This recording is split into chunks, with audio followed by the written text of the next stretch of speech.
going on, everybody? Welcome back into another episode of Short Shifts Podcast. Brandon Hofstra, Vinny Paracelli, and our special guest here today, Dan Wildfong, head coach of the Lone Star Brahmas. Coach, thanks for doing this. We've been wanting to get you on for quite some time, and what a better opportunity than right now, getting ready to head into the Robertson Cup Championship game. First off, congratulations. You made it all the way to the top of the peak here this final game, but yeah, it's awesome to have you here. Yeah, well, I'm excited. My guys are excited, so it's a great opportunity for them. This doesn't happen every day, so they're pumped, and hopefully we can get the win. Definitely. What has been the trip so far in Blaine been like? Has it been nerves there for the guys, or have they been kind of loose so far here in Minnesota? I think we felt pretty confident coming in. I don't think overconfident, but we felt like we put in a lot of work.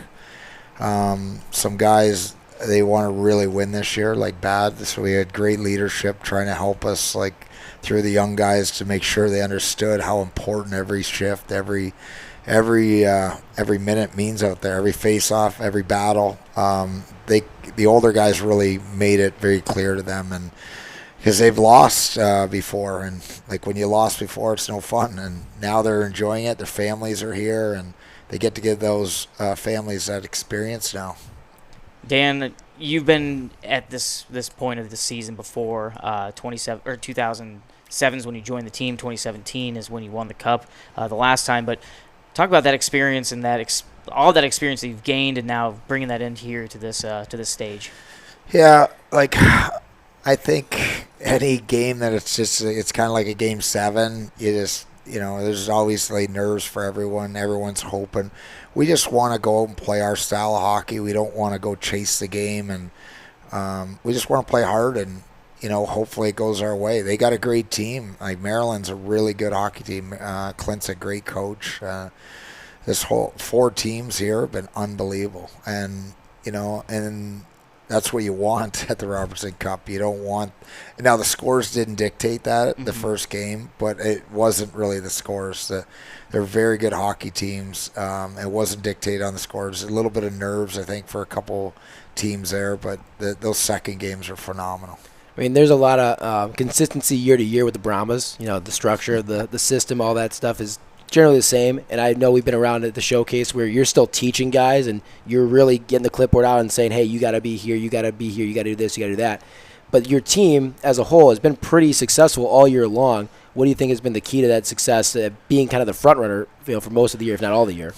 I think, like I said, the veterans have really bought in to helping the younger players. And if it can't be just me teaching, it has to be the group teaching. And I think they kind of like pulled guys aside and said, okay, let's work on wall work. Okay, let's work on like little bumps, little things. So it's not just me telling them every day, that you don't win a championship with just a coach. You win a championship with a team, and we got a whole group leading the right way.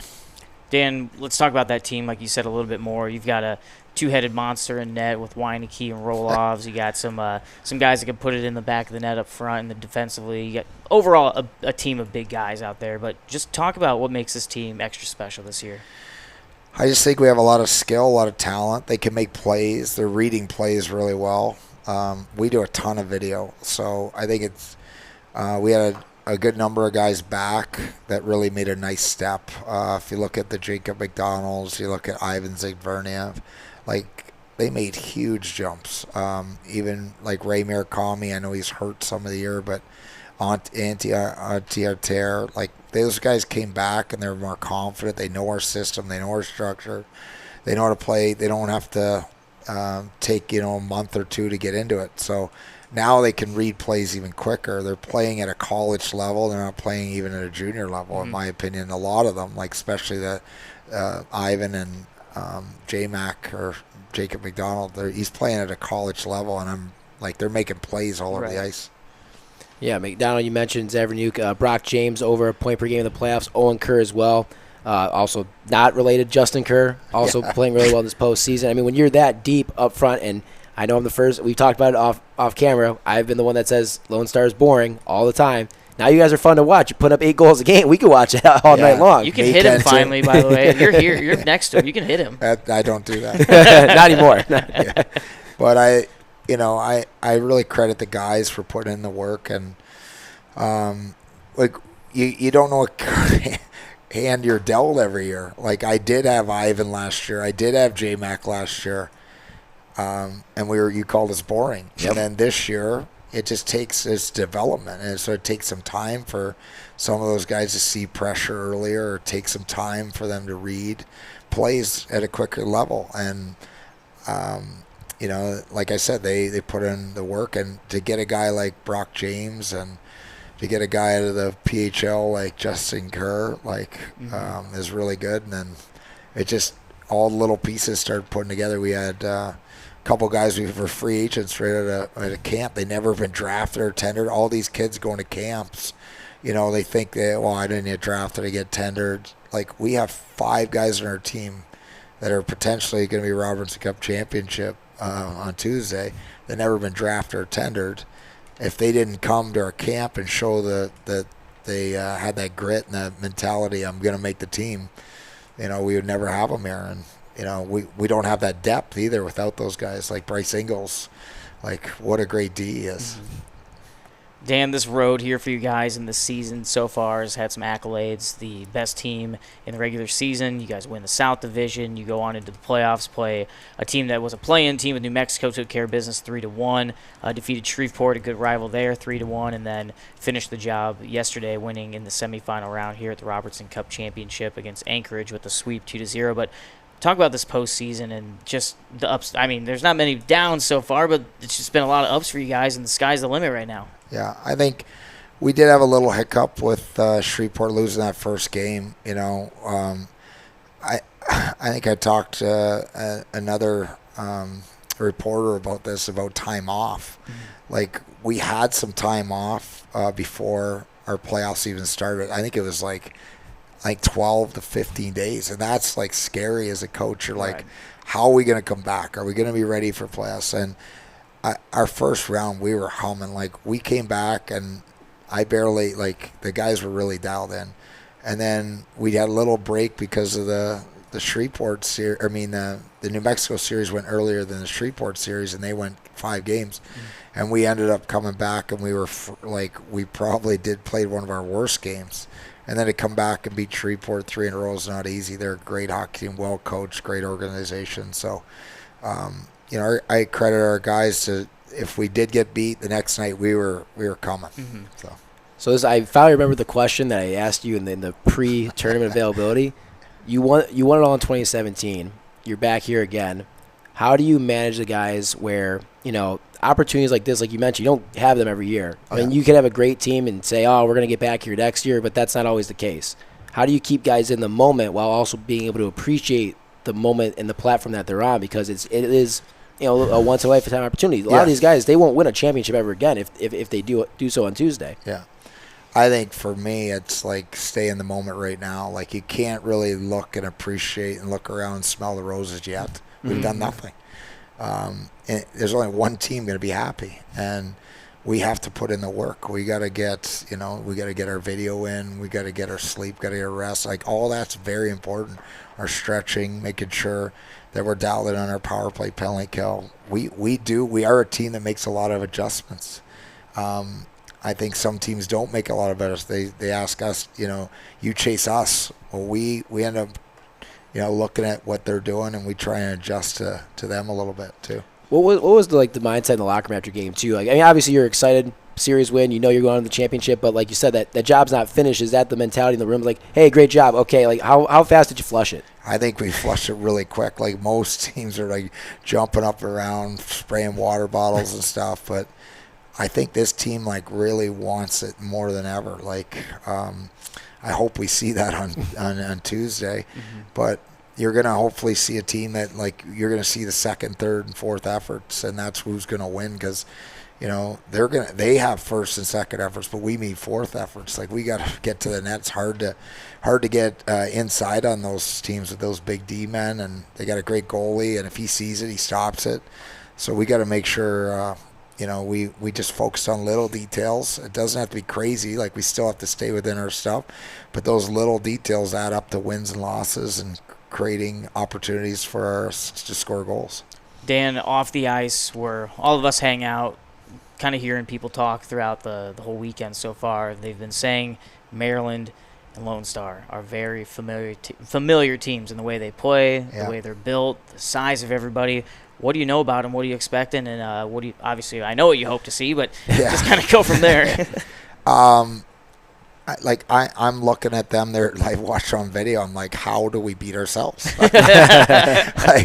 And we play teams that do play like that in the South more. They're more of a South team, in my opinion, than some of the teams we maybe played. Like, obviously, the Wendigo were really fast. Like, I mean, get up and down. And if we weren't clogging that middle up, they were right past us. It was like, I had a front row ticket to the NASCAR. NASCAR zoom. It was flying.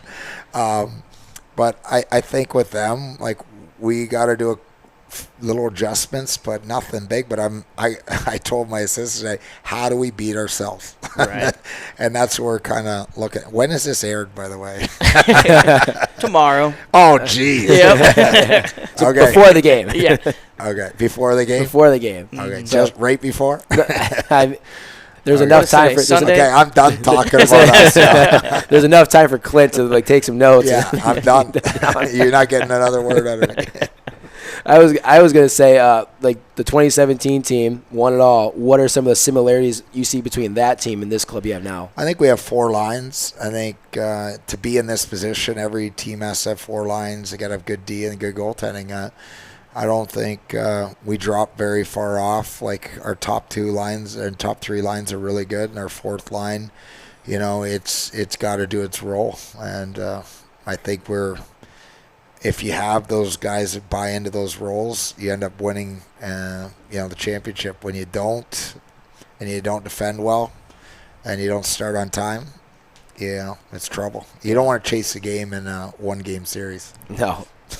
Any fun or good moments or memories from the season you want to share so far with us? Anything like funny? I said, I'm not that guy. Maybe another guy. Maybe my assistant coach is that guy. But we really, I can't stress enough how proud I am of this group, how much work they put in, extra work, doing extra lifts, extra video, extra. It wasn't, there's no laziness in this group. And, they're well deserving of being at hopefully hosting the Robertson Cup, and I'm sure Clint's team is the same way. They put in the work too, and this is going to be a great game, great matchup, hopefully. Yeah. I have one more question, really. Do you That's hate it? losing more than you love winning? Oh, I can't stand losing.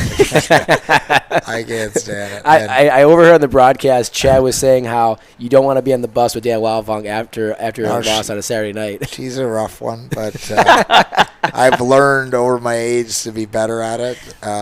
It's just, it really, I just don't want our teams to lose by effort. If we lose by a bounce or something, that happens. But when we lose by effort, it's a rough bus ride. Like, we take pride in how hard we work, how hard we compete, the details that we have.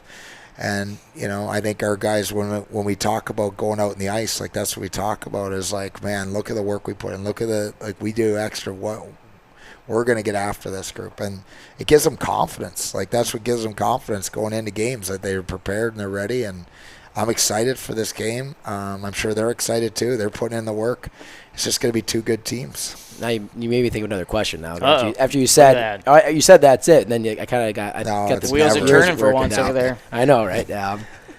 You said, like, you want to make sure you work hard and all that stuff. Obviously, in the game, mistakes are going to happen. It's all about who capitalizes on them and makes the most of the opportunities.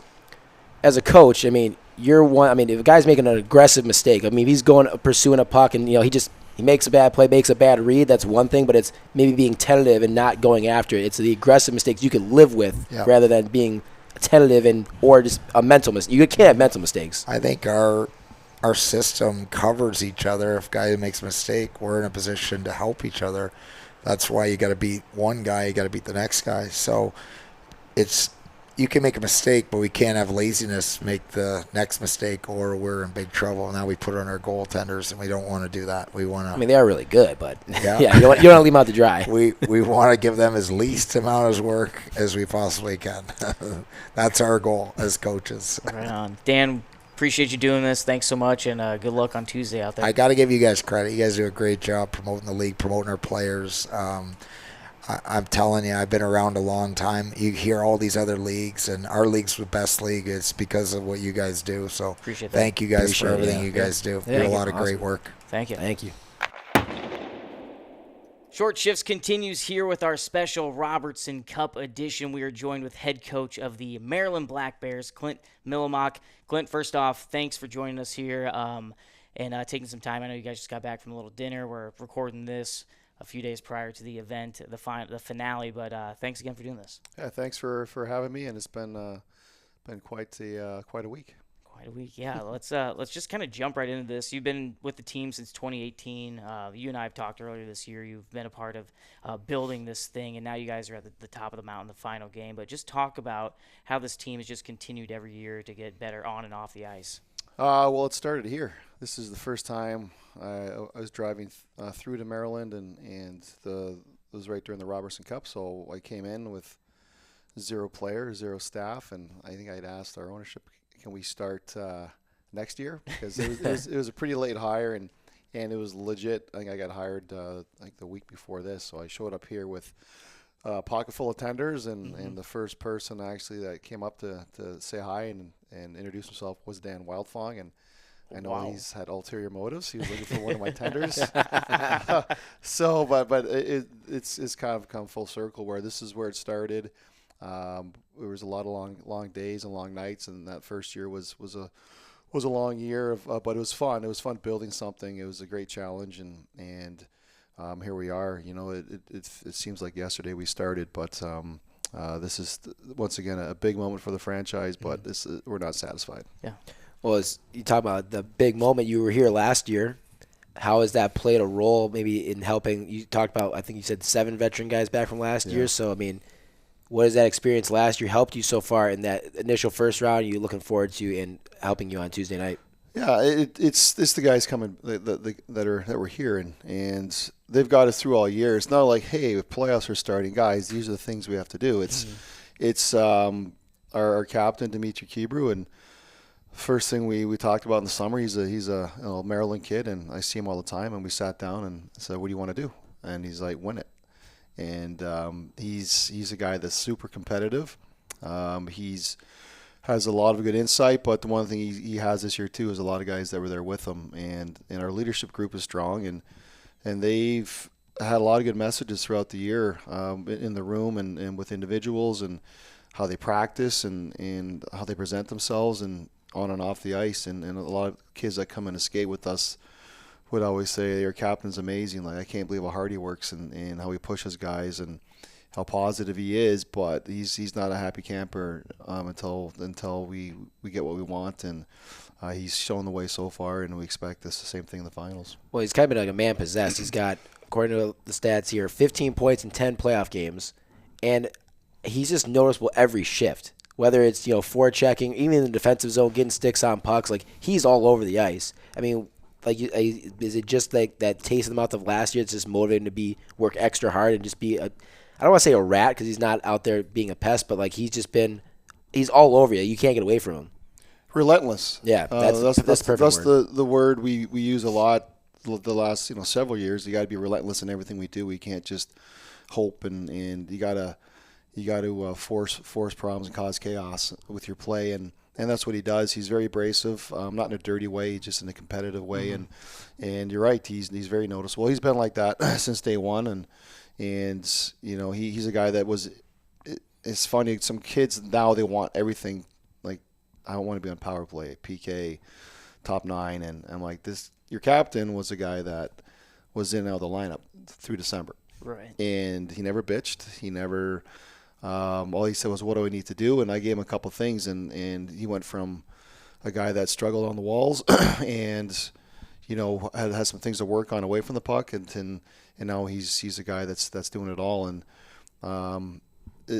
he's a guy I would never bet against him in terms of where he ends up, because he's got that motor and those intangibles, and his competes through the roof, and yeah, he's great at what he does, and he does it every night. And we talk about it all the time. Like, I don't get it. How does he do this every day? And we got a couple guys like that aren't wearing letters that are just very valuable. And I think it's important. We've got kids on our bench that are 20. They're not wearing a letter, and they will get on our captains if they think they need to as well. And that's like the whole. And then the captains don't mind it. They love it. They think it's important that we have that depth, not just in scoring, but in leadership. And that's, I think, an important aspect that gets overlooked by a lot of people who scout, and they look at sticks and talent and scoring, and then they forget about those things that I think and our scouts think are important. Clint, we talked about captaincy. We've talked about the team from last year, but I'd be kind of remiss if we didn't talk about maybe the foundation of last year's team, which was Brad McNeil as a captain, a great captain for your squad. Do you think he kind of played a part into the captaincy and how that role should be held, and how that's been passed on now to Kebrew? Yeah, we actually talk about that at the start of the season when we go through a few things, and I'm like, what did you learn from Brad last year? When they get stuck maybe on something like, how do we handle this situation, or how do we talk to this kid, or things like that. I think the beauty of what we try and do is not just control everything. Our assistant coaches are highly involved in every aspect. We need them to grow and get stronger, and evolve is a word we use. And same thing with our leadership group. We want them to evolve as on and off the ice as leaders, as guys in the community, and we try and show them the way. But we don't have all the answers. They got to learn things on their own, and we put them in those situations. Right. Having uncomfortable conversations, or being comfortable in having them. And the more they do, the more they mature. And now you have guys that haven't – you sit on the bench and you listen, you're like, this is a different sound and a different voice. And it's not just the guys with the letter. And Brad was a big part of that, because he had those tough conversations with kids.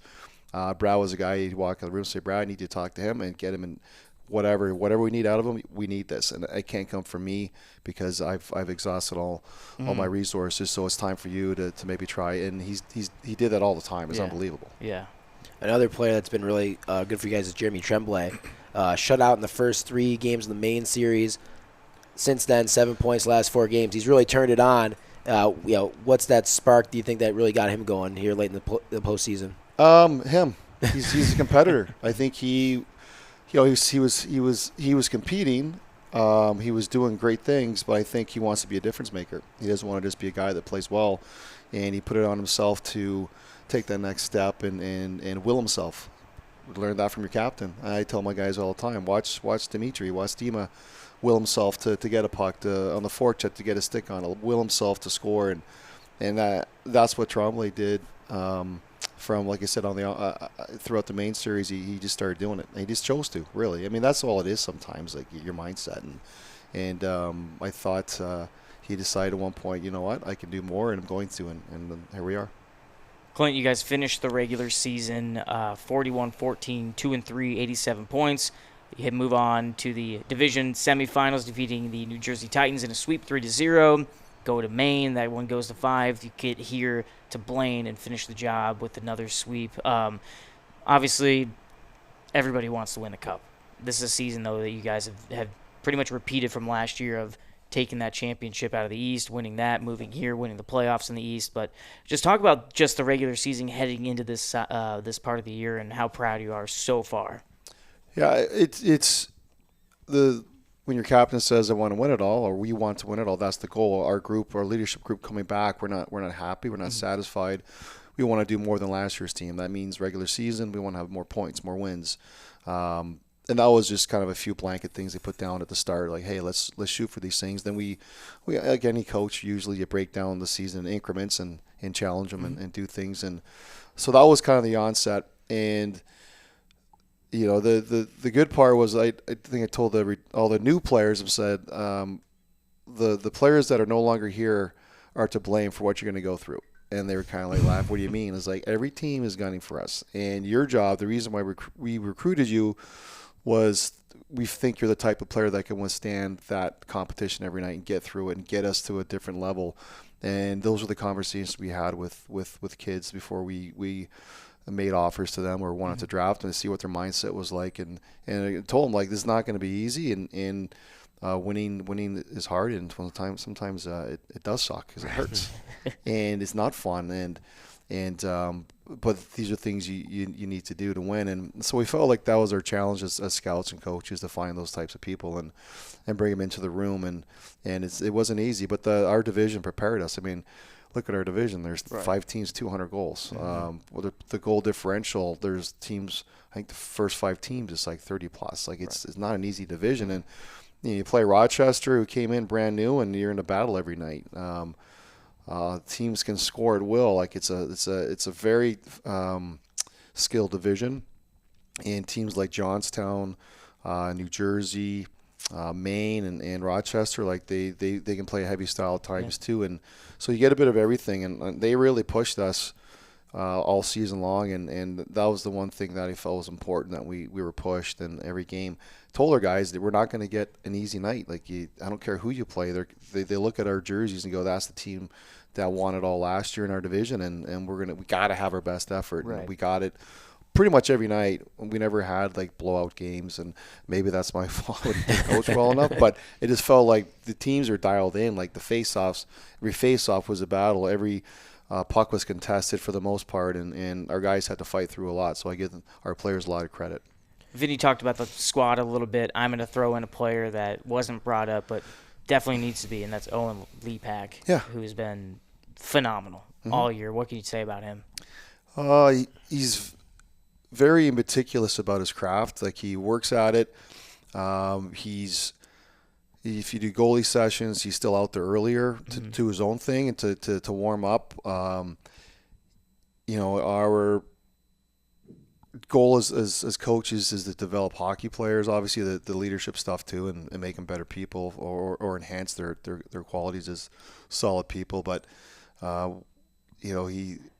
he started the year probably not understanding that video is important for not like in a bad way, but like a lot of goalies don't do team video, which I think is a huge mistake. I think we want to develop hockey players, not individuals. And so we say you're going to do video with us, and you're going to learn the game, and it's going to help you. It might be a difference maker when you get to college and pro between you and the other guy who's just as talented, but they can hear you on the ice telling guys what breakout we're doing, hey there, or whatever breakout we need to run, and not even within a couple of weeks he's answering questions that players are supposed to be answering. Like his IQ is elite. So when you watch him read plays and how does he get square? Like most goalies are lunging, he's like in a perfect position, hitting him in the chest. I'm like, I don't get it. Like his brain is elite. That's what separates him. He's a really strong skater, but he's also like very talented. He's extremely competitive, and it's pretty impressive for a young kid. Yeah, 18-year-old. Yeah, definitely. I think he's been overlooked. Right. You touched on a little bit earlier that the East is a very skilled division. I mean, the general, we'll call the consensus is that the South and Central play a little bit heavier of a game, and maybe you saw that last year when you played Austin. And typically in the Robertson Cup, we see the first period there's kind of a feeler out session. You guys this year came right in and punched mine out in the mouth with 3 early ones. I mean, what did you learn maybe from that series last year that kind of prepared you a little better for this experience? Well, we told him last year to punch him in the mouth, and sometimes you have to go through it to truly understand it. I mean, the rink was bonkers. It's full of Austin fans, so it's an atmosphere that I don't think it is intimidating, but it's different. And I think this year we did some things to help prepare them for it and make them aware. But once again, it's the guys that were here last year. Like they knew, like, on your toes, man. Like we're going through, and we're not going to get picked. We're not going to get stopped. Like we don't care how we're going, but we're going, and that's the mentality we've had all season long. So I once again I give our leaders credit. That's what they wanted to do, and that was important. I think like any time it's a short series. This is a sprint, man. This is no feeling out process. Like you're going, and you're going with your best guys, and you got to go as hard as you can until the whistle goes, and sometimes after the whistle, apparently. I asked Dan Wildfong, or told Dan Wildfong this because we obviously interviewed him before. While upstairs, walking around, everyone between both series has said Maryland and Lone Star are basically the same exact teams on the ice. Do you agree with that? Well, I think when or you have look similarities, pardon me. Yeah, there's got to be, because he's been in this league for a while, and he's won a championship, and he's been in a division where and he'll tell you all the time, like, our division's heavy. You have to get through sticks. It's not easy.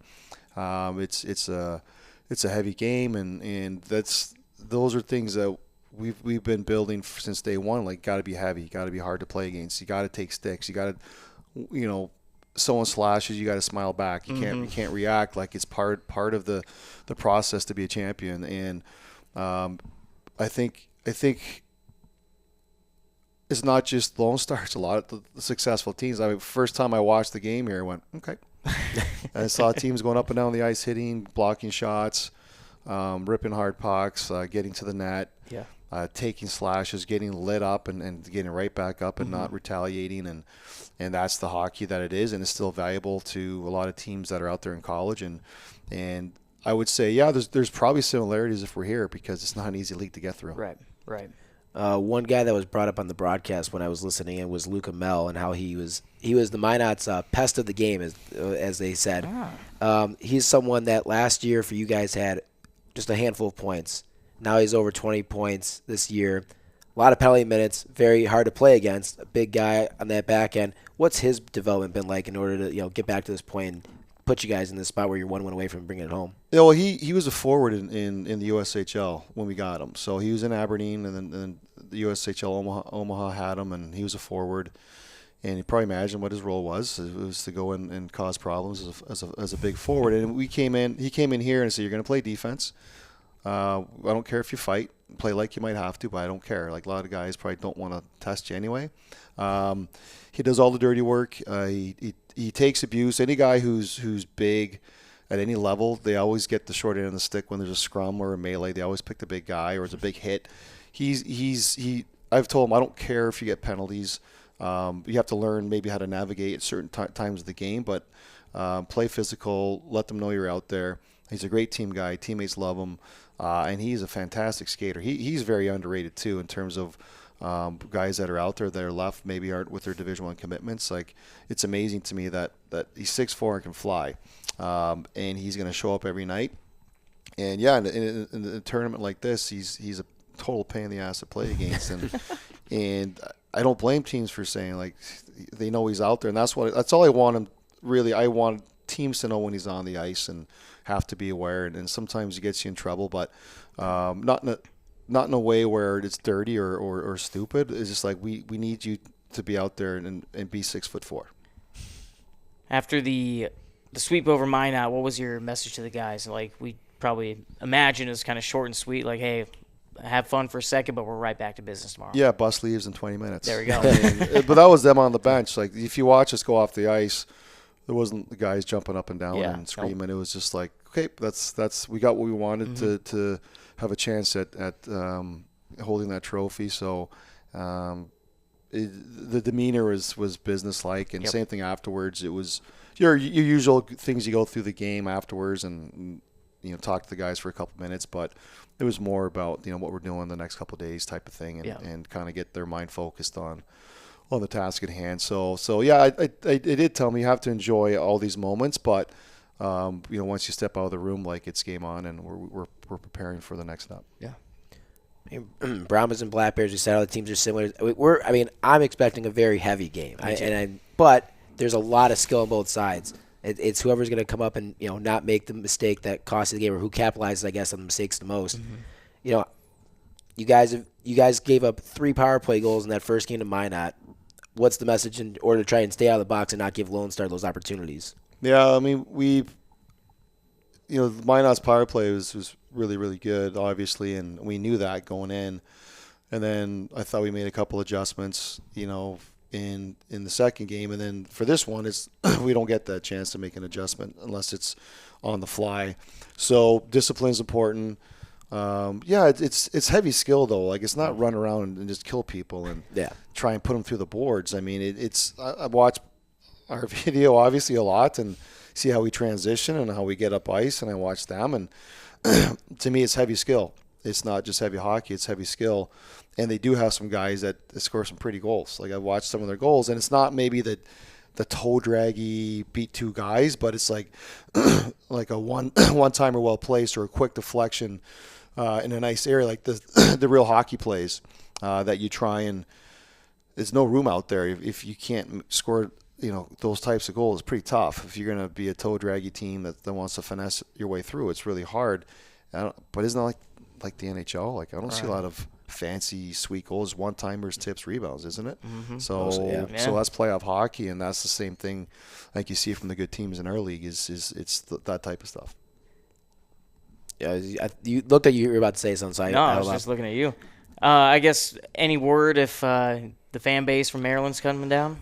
Yeah, there'll be some people coming down, definitely. I talked to a few fans before and said, you coming? So, well, it depends how the week goes. Mm-hmm.